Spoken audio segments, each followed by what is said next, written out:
ഉണ്ണി ബാലകൃഷ്ണൻ, ഇപ്പോൾ തന്നെ നമുക്ക് ദേശീയപാതകളിൽ ടോളുകളുണ്ട്.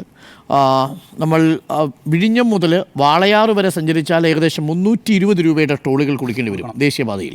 ഇനിയിപ്പോൾ പുതിയ ദേശീയപാത വരുന്നു. ആ ദേശീയപാത കാസർഗോഡ് തലപ്പാടി മുതൽ ഇങ്ങ് തിരുവനന്തപുരം വരെ വരുമ്പോഴേക്കും അവിടെയും ടോളുകൾ സ്വാഭാവികമായിട്ടും വരും. അപ്പോൾ പുതിയ ടോളുകളായി.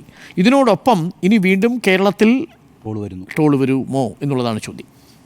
കേരളത്തിൽ ടോൾ വരുമെന്ന കാര്യത്തിൽ സംശയം വേണ്ട. അത്തരത്തിലൊരു സ്ഥിരീകരണം തന്നെയാണ് ഇന്ന് ധനമന്ത്രി നൽകിയിരിക്കുന്നത്. അങ്ങനെയുള്ള സൂചനയാണ് സർക്കാരിൽ നിന്ന് ലഭിക്കുകയും ചെയ്യുന്നത്.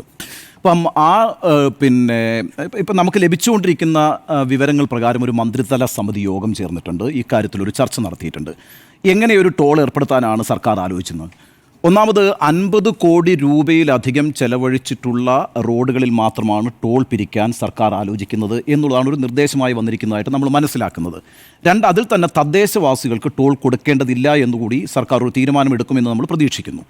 ഇത് മാത്രമല്ല, ഇരുചക്ര വാഹനങ്ങൾക്കും മുച്ചക്ര വാഹനങ്ങൾക്കും ടോൾ കൊടുക്കേണ്ടി വരില്ല എന്നുകൂടിയാണ് ലഭ്യമായ വിവരങ്ങൾ. അതുമാത്രമല്ല, ഒരു 15 കിലോമീറ്ററിന് അപ്പുറത്തേക്ക് സഞ്ചരിച്ചാലേ ടോൾ കൊടുക്കേണ്ടി വരൂ. ഈ രീതിയിലാണ് ടോളിനെ സംവിധാനം ചെയ്യാൻ സർക്കാർ ആലോചിക്കുന്നത് എന്നാണ് ഞാൻ വിചാരിക്കുന്നത്. അതത്ര വലിയൊരു ഇടുത്തിയായി വരും എന്ന് ഞാൻ വിചാരിക്കുന്നില്ല. പക്ഷേ പ്രതിപക്ഷം ഉന്നയിക്കുന്ന ഒരു പ്രശ്നമുണ്ട്. ശരിയാണ്, അതൊരു ട്രിപ്പിൾ ടാക്സേഷൻ്റെ പ്രശ്നം അതിനകത്ത് വരുന്നുണ്ട്. ഇപ്പോൾ ഓൾറെഡി തന്നെ നമ്മൾ ഒരു വാഹനം വാങ്ങിച്ചാൽ അത് റോഡിലേക്ക് ഇറക്കുന്നതിന് നികുതി കൊടുക്കുന്നുണ്ട്, വാഹന നികുതി കൊടുക്കുന്നുണ്ട്. അതുപോലെ തന്നെ കിഫ്ബിയുമായി ബന്ധപ്പെട്ട് ഇന്ധന സെസ്സും ഏർപ്പെടുത്തിയിട്ടുണ്ട്. അപ്പോൾ 2 നികുതി ഓൾറെഡി നമ്മൾ കൊടുത്തുകൊണ്ടിരിക്കുന്നു. അതിന് പുറമെയാണ് ഈ ടോൾ വരുന്നത്. അതുകൊണ്ട് ഇതൊരു ട്രിപ്പിൾ ടാക്സേഷനാണ് എന്ന് പ്രതിപക്ഷം പറയുന്നു. പക്ഷേ പ്രശ്നം എന്താണ്? ഏത് സാഹചര്യത്തിലാണ് സംസ്ഥാന സർക്കാർ ഇത്തരത്തിലൊരു ടോൾ ഏർപ്പെടുത്താൻ ആലോചിക്കുന്നത് എന്ന പ്രശ്നം കൂടി നമ്മളൊന്ന് വിലയിരുത്തേണ്ടതുണ്ട്. ഇപ്പോൾ നമുക്കറിയാവുന്നതുപോലെ 2016 ഒന്നാം പിണറായി സർക്കാർ അധികാരത്തിൽ വന്നിട്ട് പിന്നീട് തോമസ് ഐസക് പ്രഖ്യാപിക്കുന്ന ബജറ്റിലാണ് ഈ കിഫ്ബി എന്ന് പറയുന്ന പദ്ധതി ആദ്യമായിട്ട് അവതരിപ്പിക്കുന്നത്. അന്ന് നിശ്ചയമായും തോമസ് ഐസക് പറഞ്ഞത് ഇതൊരു റവന്യൂ ജനറേറ്റഡ് പ്രോഗ്രാം അല്ല, പദ്ധതിയല്ല. എന്നാൽ സംസ്ഥാനത്തിൻ്റെ വികസനത്തിന് അനിവാര്യമായ പണം നമുക്ക് കണ്ടെത്തേണ്ടതുണ്ട്. യാതൊരു തരത്തിലുള്ള ടോളോ യൂസർ ഫ്രീയോ ഒന്നും ഏർപ്പെടുത്താൻ സർക്കാർ ഉദ്ദേശിക്കുന്നില്ല എന്നും പറഞ്ഞിരുന്നു. പക്ഷേ പിന്നീട് എന്താ സംഭവിച്ചത്? സംഭവിച്ചത് നമ്മൾ ഈ പറയുന്ന എങ്ങനെയാണ് കിഫ്ബിയിലേക്കുള്ള ഫണ്ട് നമ്മൾ കണ്ടെത്താൻ തീരുമാനിച്ചത്? അത് ഓഫ് ബജറ്റ് ബോറോയിങ് എന്നാണ് പറഞ്ഞത്. ബജറ്റിന് പുറത്ത് നമ്മൾ കടമെടുക്കുന്നു എന്നാണ് പറഞ്ഞത്. അങ്ങനെ തന്നെയാണ് സർക്കാർ പോയതും. പക്ഷേ സംഭവിച്ചത് പിന്നീട് കേന്ദ്ര സർക്കാർ പറയുന്നു ഈ പറയുന്ന ബജറ്റിന് പുറത്തെടുക്കുന്ന കടം എന്നൊരു പരിപാടിയില്ല, ആ കടവും നിങ്ങളുടെ പൊതുകടത്തിൽ തന്നെയാണ് വരിക. 2018 നിർമ്മലാ സീതാരാമൻ എന്ന് പറയുന്ന കേന്ദ്ര ധനമന്ത്രി 24,000 കോടി രൂപയുടെ കടം ഈ നമ്മുടെ പൊതു കടമെടുപ്പ് പരിധിക്കുള്ളിലേക്ക് കൊണ്ടുവരികയാണ്. ഒറ്റയടിക്ക് കേരളത്തിൻ്റെ പൊതു കടമെടുപ്പ് പരിധി എന്ന് പറയുന്നത് വെട്ടിച്ചുരുക്കപ്പെടുന്നു എന്നുള്ളതാണ് പ്രശ്നം. ഇതിനെതിരായിട്ട് നമ്മളൊരു കേസുമായി സുപ്രീം കോടതിയിലേക്ക് പോയല്ലോ. ഇപ്പം രാജ്യത്താദ്യമായിട്ടാണ് ഈ പൊതു കടമെടുപ്പ് പരിധിയുമായി ബന്ധപ്പെട്ട ഒരു പ്രശ്നവും ഉയർത്തിക്കൊണ്ടൊരു സംസ്ഥാന സർക്കാർ കേന്ദ്ര സർക്കാരിനെതിരായിട്ട് സുപ്രീം കോടതിയിൽ പോകുന്നത്. ആദ്യമായിട്ട് കേരളം അങ്ങനെ പോയി. അന്ന് കേരളം പറഞ്ഞത് ഇതിനകത്തൊരു കോർപ്പസ് ഫണ്ട് നമ്മൾ ഉണ്ടാക്കിയിട്ടുണ്ട്. എങ്ങനെയാണ് ആ കോർപ്പസ് ഫണ്ട് ഉണ്ടാക്കിയിരിക്കുന്നത്? സംസ്ഥാനത്ത് മോട്ടോർ വെഹിക്കിൾ നികുതിയുടെ പകുതി 50% പ്ലസ് ഇന്ധന സെസ്, ഇത് രണ്ടും കൂടി ചേർത്ത് കിഫ്ബിക്ക് ഒരു കോർപ്പസ് ഫണ്ട് ഉണ്ടെന്നും ദീർഘകാല അടിസ്ഥാനത്തിലുള്ള വായ്പയാണ് ഈ പറയുന്ന കിഫ്ബി എടുക്കുന്നത്. 40 വർഷം 50 വർഷമൊക്കെ പരിധിയുള്ള വായ്പയാണ് എടുക്കുന്നത്. അത് ഞങ്ങൾക്ക് കൊടുത്തു തീർക്കാൻ കഴിയും എന്നുമാണ് കേരളം പറഞ്ഞത്. എന്നാൽ അക്കാര്യത്തിൽ ഒരു ചെവിക്കൊള്ളലിന് കേന്ദ്ര സർക്കാർ തയ്യാറായില്ല. എന്ന് മാത്രവുമല്ല, സംസ്ഥാന സർക്കാർ വലിയ കടക്കണിയിലേക്കാണ് സംസ്ഥാനത്തെ കൊണ്ടുപോകുന്നത്. ഇത് അനുവദിക്കാൻ കഴിയില്ല എന്നാണ് കേന്ദ്രം പറഞ്ഞത്. എന്ന് മാത്രവുമല്ല, അപ്പോൾ കേരളം പറഞ്ഞൊരു കാര്യമുണ്ട്. നിങ്ങൾ കേന്ദ്ര സർക്കാർ NHAI എന്നൊരു സംവിധാനം നടപ്പാക്കുന്നുണ്ടല്ലോ, അല്ലേ? National Highway Authority of India. അവർ കടമെടുക്കുന്നുണ്ടല്ലോ. ആ കടമെടുക്കുന്നത് കേന്ദ്ര സർക്കാരിൻ്റെ പരിധിയിൽ വരുന്നില്ലല്ലോ, കടമെടുപ്പ് പരിധിയിൽ വരുന്നില്ലല്ലോ. അതുപോലെ നിങ്ങൾ കിഫ്ബിയെ കണ്ടാൽ മതി എന്നാണ് കേന്ദ്രത്തിനെതിരായിട്ട് കേരളം വാദിച്ചത്. അപ്പോൾ കേരളത്തിനെതിരായിട്ട് കേന്ദ്രം പറഞ്ഞ കാര്യം എന്താ അറിയോ? അങ്ങനല്ല. NHAI എന്ന് പറയുന്നത് വരുമാനം ഉണ്ടാക്കുന്നൊരു പരിപാടിയാണ്, പദ്ധതിയാണ്. അവർക്ക് ടോൾ വരുമാനമുണ്ട്. അവർ നടപ്പാക്കുന്ന പദ്ധതികളിൽ നിന്ന് അവർ വരുമാനം ഉണ്ടാക്കുന്നത് കൊണ്ട് ഈ കേന്ദ്രത്തിൻ്റെ കടമെടുപ്പ് പരിധിയിലേക്ക് അതിനെ കൊണ്ടുവരേണ്ട കാര്യമില്ല. കാരണം അത് സെൽഫ് സഫിഷ്യൻ്റ് ആണ്. അവർക്ക് അവരുടെ കടം തീർക്കാൻ കഴിയും. ഇപ്പോൾ നമ്മൾ ചെയ്യുന്ന അതാണ്. കേന്ദ്ര സർക്കാർ എന്താണോ പറഞ്ഞത്, കേന്ദ്ര സർക്കാർ നടപ്പാക്കിയ മാതൃക എന്താണോ ആ മാതൃകയാണ് നമ്മൾ നടപ്പാക്കുന്നത്. നമ്മളെ സംബന്ധിച്ചിടത്തോളം ഈ ടോൾ പിരിച്ചേ പറ്റൂ. എന്തുകൊണ്ടാണ് ഈ ടോൾ പിരിക്കണമെന്ന് പറയുന്നത്? ഞാൻ അപ്പോഴും പറയുന്നു, ടോള് എന്ന് പറയുന്നത് കേൾക്കുമ്പോൾ ഒരു ഇടുത്തി പോലൊരു ടോൾ വന്ന് വീഴാൻ പോകുന്നില്ല. അതിൽ ഈ പറയുന്ന പലതരത്തിലുള്ള നിർദ്ദേശങ്ങളുണ്ട്. അത് ഇരുചക്ര വാഹനങ്ങൾക്ക് ബാധകമാകില്ല, മുച്ചക്ര വാഹനങ്ങൾക്ക് ബാധകമാകില്ല, തദ്ദേശീയവാസികൾക്ക് ബാധകമാകില്ല, 15 കിലോമീറ്റർ വരെയുള്ള യാത്രക്കാർക്ക് ബാധകമാകില്ല. ഈ രീതിയിലൊക്കെയാണ് സർക്കാർ ആലോചിക്കുന്നത് എന്നാണ് നമ്മൾ മനസ്സിലാക്കുന്നത്. ഈ ബജറ്റ് സെഷനിൽ അതുമായി ബന്ധപ്പെട്ട നിയമനിർമ്മാണം വരും. എന്തായാലും കേന്ദ്ര സർക്കാർ NHAയുമായി ബന്ധപ്പെട്ട് ടോൾ പിരിച്ച് വരുമാനമുണ്ടാക്കുന്ന അതേ ഒരു മാതൃക നമ്മളിവിടെ ആവർത്തിക്കുന്നു എന്ന് മാത്രമേ ഉള്ളൂ. എന്തുകൊണ്ട് അത് ചെയ്യുന്നു? നമ്മുടെ സംസ്ഥാന സർക്കാരും സംസ്ഥാനവും സാമ്പത്തികമായി വലിയ പ്രതിസന്ധിയിൽപ്പെട്ട് കഴിഞ്ഞിരിക്കുന്നു. ഈ കിഫ്ബി പദ്ധതി വിഭാവന ചെയ്തതിന് ശേഷം നമുക്കുണ്ടായിട്ടുള്ള രണ്ടാമത്തെ അടിതെറ്റിൽ എന്താണെന്നറിയാമോ? GST വിഹിതം കുറഞ്ഞു എന്നുള്ളതാണ്. 1.925 കേന്ദ്രത്തിൻ്റെ വിഹിതവും കുറഞ്ഞു. അപ്പോൾ രണ്ട് തിരിച്ചടിയാണ് ഉണ്ടായിരിക്കുന്നത്.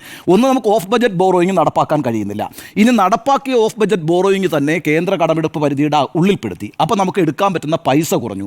പ്ലസ് നമ്മുടെ സംസ്ഥാനത്തിൽ ലഭിച്ചുകൊണ്ടിരുന്ന GST വിഹിതത്തിൽ വലിയൊരു കട്ടിങ്ങും ഉണ്ടായി. ഈ രണ്ട് സാഹചര്യങ്ങളുണ്ടാകുമ്പോൾ നാച്ചുറലി ഈ പറയുന്ന ടോളൊക്കെ ഏർപ്പെടുത്തിക്കൊണ്ട് നമുക്ക് ഈ പറയുന്ന വരുമാനം ഉണ്ടാക്കേണ്ടി വരുമെന്ന കാര്യത്തിൽ യാതൊരു സംശയവുമില്ല. പക്ഷേ ഇവിടുത്തെ ഒരു പ്രശ്നം എന്താ പറയുക, ഈ ടോളുമായി ബന്ധപ്പെട്ട് കിഫ്ബിയെ മൊത്തത്തിൽ ആക്ഷേപിക്കുന്ന ഒരു അവസ്ഥയിലേക്കാണ് പ്രതിപക്ഷം പോകുന്നത്. അത് ശരിയായ ഒരു രീതിയല്ല. അവിടെയാണ് പ്രതിപക്ഷത്തോട് ബാലഗോപാൽ പറയുന്നത്, നിങ്ങൾ കേന്ദ്രത്തിൽ BJP പറയുന്ന വാദമുഖങ്ങൾ എടുത്തു വെച്ചുകൊണ്ട് ഇങ്ങോട്ട് വരരുത്. സംസ്ഥാനം വലിയ സാമ്പത്തിക ഞെരുക്കത്തിലേക്ക് പോകുമ്പോൾ പ്രതിപക്ഷത്തിനോട് ഉത്തരവാദിത്വമുണ്ട്. അതുകൊണ്ട് നിങ്ങൾ കേന്ദ്ര സർക്കാരിൻ്റെ വാദം ഉയർത്തിപ്പിടിച്ചുകൊണ്ട് സംസ്ഥാനത്തെ സാമ്പത്തിക ഞെരുക്കത്തിലേക്ക് വീണ്ടും തള്ളിവിടരുത് എന്ന് പറയുമ്പോൾ കിഫ്ബിയുടെ ഒരു കോൺട്രിബ്യൂഷൻ കേരളത്തിൽ പ്രതിപക്ഷം കാണാതെ പോകരുത്. കാരണം എന്താ വെച്ചാൽ ഒരു കണക്കുണ്ടല്ലോ, അത് സഭയിൽ തന്നെ പറഞ്ഞിട്ടുള്ള കണക്കാണ്. 87,500 കോടി രൂപയുടെ മൂലധന നിക്ഷേപമാണ് കിഫ്ബി നടത്തിയിരിക്കുന്നത് കഴിഞ്ഞ 8 വർഷമായിട്ട്. ഏതാണ്ട് ഒരു 10,000 കോടി ആവറേജ് നമുക്ക് എടുക്കാൻ പറ്റും. 87,500 കോടിയുടെ നിക്ഷേപത്തിൻ്റെ ആനുകൂല്യങ്ങൾ അനുഭവിച്ചത് ആരാണെന്നറിയാമോ? രാജ്യത്തെ ഈ സംസ്ഥാനത്ത് 140 MLAമാരുമാണ്. നമ്മളത് മനസ്സിലാക്കണം. 140 MLAമാരുടെയും മണ്ഡലങ്ങളിലേക്ക് കിഫ്ബിയുടെ പദ്ധതികൾ പോയിട്ടുണ്ട്. ഇപ്പോൾ ഒരു ഉദാഹരണത്തിന് 2017 ഈ പറയുന്ന കിഫ്ബിയുടെ പ്രഖ്യാപനം ധനമന്ത്രി തോമസ് ഐസക് നടത്തുമ്പോൾ അന്ന് പ്രതിപക്ഷ നേതാവായിരുന്ന രമേശ് ചെന്നിത്തല പറഞ്ഞ കാര്യം അറിയാമോ? മലർപ്പൊടിക്കാരൻ്റെ സ്വപ്നം എന്നാണ് അദ്ദേഹം പറഞ്ഞത്. സഭയിൽ പറഞ്ഞതാണ് കേട്ടോ. ഈ രമേശ് ചെന്നിത്തലയുടെ മണ്ഡലം എന്ന് പറയുന്ന ഹരിപ്പാടാണ്. ഞാൻ വരുന്ന നാടാണ്, ആലപ്പുഴക്കാരനാണ് ഞാൻ. ആലപ്പുഴയിലെ ഹരിപ്പാട് മണ്ഡലത്തിൽ നിന്നാണ് രമേശ് ചെന്നിത്തല വരുന്നത്. ഈ കിഫ്ബിയുടെ പരിപാടിയുമായിട്ട് ബന്ധപ്പെട്ട്, കിഫ്ബിയുടെ പദ്ധതിയുമായി ബന്ധപ്പെട്ട് രമേശ് ചെന്നിത്തലയുടെ മണ്ഡലത്തിലുണ്ടായിട്ടൊരു കാര്യം എന്താ അറിയോ? വലിയഴിക്കൽ പാലമാണ്.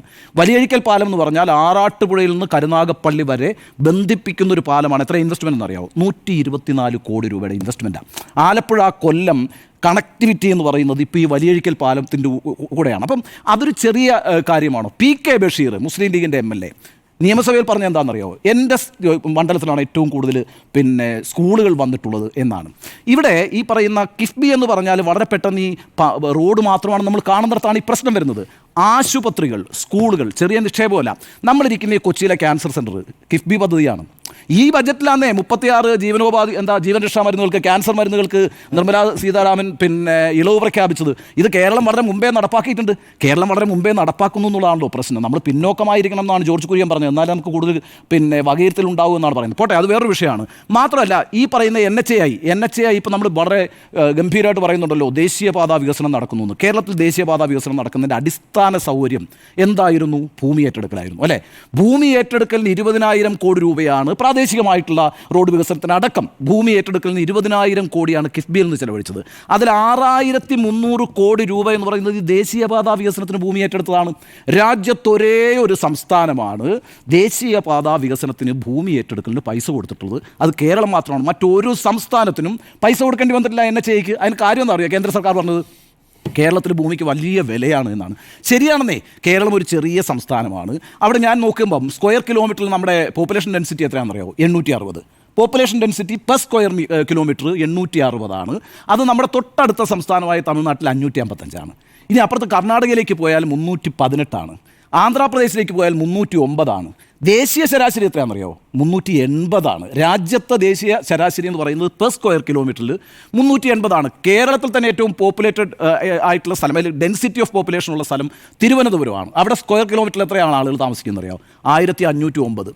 1509. അപ്പോൾ സ്വാഭാവികമാണ് കേരളത്തിൽ ഈ പറയുന്ന സ്ഥലത്തിൻ്റെ വില കൂടും. ആ സ്ഥലം ഏറ്റെടുത്ത് കൊടുത്തത് ദേശീയപാതാ വികസനത്തിൻ്റെ ഭാഗമായി 6,300 കോടി രൂപ ചെലവഴിച്ചത് ഈ പറയുന്ന കിഫ്ബിയിൽ നിന്നുള്ള ഫണ്ട് കൊണ്ടാണ്. അപ്പോൾ ഈ പറയുന്ന ആശുപത്രികൾ നമ്മൾ നിർമ്മിച്ചു, അല്ലേ? അതിൽ നിന്ന് യൂസർ ഫീ പിരിക്കാൻ പറ്റുമോ? അതിൽ നിന്ന് ടോൾ ഈടാക്കാൻ പറ്റുമോ? സ്കൂളുകൾ നമ്മളുണ്ടാക്കി, അതിൽ നിന്ന് ടോൾ പിരിക്കാൻ പറ്റുമോ? അതിൽ നിന്ന് യൂസർ ഫീ പിരിക്കാൻ പറ്റുമോ? നടക്കില്ല. നമ്മളെ സംബന്ധിച്ചിടത്തോളം ഇപ്പോൾ വലിയൊരു കനത്ത സാമ്പത്തിക പ്രതിസന്ധി ഉണ്ടായിട്ട് അത് കിഫ്ബി ഭാവന ചെയ്യപ്പെടുന്ന സമയത്ത് ആ സംഭവം ഇല്ല എന്നാണ് ഞാൻ പറയുന്നത്. ആ സമയത്ത് നമുക്ക് കടമെടുപ്പ് പരിധിയുമായി ബന്ധപ്പെട്ടൊരു പ്രശ്നമില്ല. നമുക്ക് കോടതിയിൽ പോകേണ്ടി വന്നിട്ടില്ല. നമുക്ക് കേന്ദ്ര സർക്കാരിനെതിരായിട്ട് ഡൽഹിയിൽ പോയി പ്രകടനം നടത്തേണ്ടി വന്നിട്ടില്ല. നമുക്ക് കുത്തിയിരിപ്പ് സമരം നടത്തേണ്ടി വന്നിട്ടില്ല. ഈ പ്രശ്നങ്ങളൊന്നും ഉണ്ടായിരുന്നില്ല. അതേപോലെ തന്നെ GSTയുമായി ബന്ധപ്പെട്ടും ഇളവുകളുടെ പ്രശ്നം, വെട്ടിക്കുറയ്ക്കലിൻ്റെ പ്രശ്നം ഉണ്ടായിരുന്നില്ല. അന്ന് ഭാവന ചെയ്യപ്പെടുമ്പോൾ ഈ പ്രശ്നം ഇല്ല. പക്ഷേ ഇപ്പോൾ കഴിഞ്ഞ ദിവസം തോമസ് ഐസക് പറയുന്നുണ്ട്, ശരിയാണ്, ഞാൻ നിയമസഭയെ പറഞ്ഞിട്ടുണ്ട്, യൂസർ ഫീയും പിന്നെ ഏർപ്പെടുത്തില്ല, ടോളും ഏർപ്പെടുത്തില്ല. പക്ഷേ അന്ന് ഈ പ്രതിസന്ധികളില്ല. ഇപ്പം മാറിയ സാഹചര്യത്തിൽ കേന്ദ്ര സർക്കാർ തന്നെയാണ് നമ്മളോട് ഈ മാതൃക പറഞ്ഞത്. ഗംഭീരാന്നേ, ഞങ്ങൾ NHAI വഴി കൃത്യമായി ടോൾ പിരിക്കുന്നുണ്ട്. ഇനി വേറെ കാര്യം കൂടി പറയാം. ഈ ദേശീയപാത വികസിച്ച് കഴിഞ്ഞാൽ, ഇത് ഓപ്പൺ ചെയ്ത് കഴിഞ്ഞാലുണ്ടല്ലോ, ഇത് തുറന്നു കൊടുത്തു കഴിഞ്ഞാൽ ഇതിൻ്റെ ടോളുണ്ട്. ഈ ടോൾ ആർക്കാ പോകുന്നതെന്നറിയാമോ? സംസ്ഥാന സർക്കാരിനല്ല, NHAIക്കാണ് പോവുക. അതിൻ്റെ ടോള് 75,000 കോടി രൂപ മുടക്കിയിട്ടാണ് നമ്മൾ ഈ ദേശീയപാത വികസനം നടപ്പാക്കാൻ പോകുന്നത്. പ്രതിമാസം ഒരു 75 ലക്ഷം രൂപ ടോൾ പോകും കേരളത്തിൽ നിന്ന്. അങ്ങനെയാണ് അത് സംഭവിക്കാൻ പോകുന്നത്. അപ്പോൾ ആ അർത്ഥത്തിൽ നമ്മളെ സംബന്ധിച്ചിടത്തോളം ഇപ്പോൾ വന്നു നിൽക്കുന്ന ഒരു പ്രതിസന്ധി, നമുക്ക് കിഫ്ബിയിൽ നിന്ന് പുറകോട്ട് പോകാൻ കഴിയില്ല. കിഫ്ബി എന്ന് പറയുന്ന പരിപാടിയിലൂടെ ഞാൻ നേരത്തെ സൂചിപ്പിച്ചല്ലോ, 87,500 കോടിയുടെ മൂലധന നിക്ഷേപം സംഭവിച്ചിട്ടുണ്ട്. അതുമായി ബന്ധപ്പെട്ട വികസനങ്ങൾ സംഭവിച്ചിട്ടുണ്ട്. 221 റോഡുകൾ വന്നിട്ടുണ്ട് കേട്ടോ, പുതിയ 221 റോഡുകൾ വന്നിട്ടുണ്ട്. 15 ഫ്ലൈ ഓവറുകൾ വന്നിട്ടുണ്ട്. 91 മേൽപ്പാലങ്ങൾ വന്നിട്ടുണ്ട്. ഈ രീതിയിലുള്ള വികസനം സംഭവിച്ചിട്ടുണ്ട്. ആ വികസനത്തിൻ്റെ മുഴുവൻ ഗുണഭോക്താക്കൾ ഈ പറഞ്ഞ് ഇന്ന് പ്രതിഷേധിച്ചിട്ടുള്ള പ്രതിപക്ഷ MLA അടക്കമുണ്ട്. ഞാൻ പറയുന്നത് MLA ചിലവാക്കാൻ കൊടുത്തു, അല്ലെങ്കിൽ MLA കൊടുക്കുന്നത് മണ്ഡലത്തിലേക്കാണ് കിട്ടുന്നത്. മണ്ഡലത്തിൻ്റെ അടിസ്ഥാനപരമായിട്ടുള്ള ഗുണഭോക്താക്കൾ നമ്മൾ ജനങ്ങൾ തന്നെയാണ്.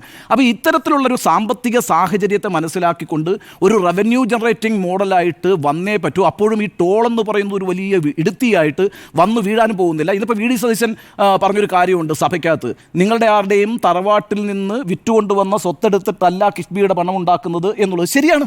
ആരുടെയും തറവാട്ട് സ്വത്തല്ല. അതിനൊരു കോർപ്പസ് ഫണ്ട് ഉണ്ടാക്കിയിട്ടുണ്ട്. ആ കോർപ്പസ് ഫണ്ട് കൊണ്ട് മാത്രം കാര്യങ്ങൾ കൈകാര്യം ചെയ്യാൻ കഴിയില്ല എന്ന് വരുമ്പോൾ ഒരു റവന്യൂ ജനറേറ്റിംഗ് മോഡലിലേക്ക് അതിനെ മാറ്റി തീർക്കേണ്ടതുണ്ട്. ആ മാറ്റി തീർക്കേണ്ട സാഹചര്യത്തിൽ ഇത്തരത്തിലുള്ള ചില കാര്യങ്ങളിലേക്ക് പോകേണ്ടതുണ്ട്. ഒരു കാര്യം മാത്രമാണെന്നേ, ഈ പറയുന്ന റോഡിൻ്റെ ടോള് മാത്രമാണ് ഈ സംഭവിക്കാൻ പോകുന്നത്. മറ്റൊരു സ്ഥാപനത്തിൽ നിന്നും, ഈ പറയുന്ന കിഫ്ബി വഴി ഉണ്ടാക്കിയിട്ടുള്ള സ്കൂളുകളിൽ നിന്നോ ആശുപത്രികളിൽ നിന്നോ ഒന്നും തന്നെയും ഒരു തരത്തിലുള്ള ഫീയും പിരിക്കാൻ കഴിയില്ല. അപ്പോൾ ഇതൊരു അടിയന്തര സാഹചര്യമാണ്. ആ അടിയന്തര സാഹചര്യത്തിന് കേന്ദ്ര സർക്കാർ ഒരു വഴി വെച്ചിട്ടുണ്ട്. കേന്ദ്ര സർക്കാർ ഉണ്ടാക്കിയ ഒരു സാമ്പത്തികമായ ഞെരുക്കത്തെ മറികടക്കാൻ വേണ്ടി കിഫ്ബി നിലനിർത്തണമെങ്കിൽ ഇത്തരത്തിൽ ചില അനിവാര്യമായ നീക്കങ്ങൾ നടത്തേണ്ടതുണ്ട്. ഞാൻ വിചാരിക്കുന്നില്ല ഇതൊരു അതിഭീകരമായ സാമ്പത്തിക ബാധ്യതയായി സാധാരണക്കാരൻ്റെ തലയിലേക്ക് വീഴും എന്ന്. അതുകൊണ്ട് ഇത്തരത്തിൽ കിഫ്ബിയുടെ ഈ പറയുന്ന മുന്നോട്ടുള്ള പോക്കിന് ഒരു അനിവാര്യതയാണ് ടോൾ എങ്കിൽ ആ ടോളിനെ സ്വാഗതം ചെയ്യണം. കാരണം കിഫ്ബിയുടെ ഗുണഭോക്താക്കളാണ് കേരളത്തിലെ ഓരോ മനുഷ്യരും എന്നാണ് എൻ്റെ വിലയിരുത്തൽ.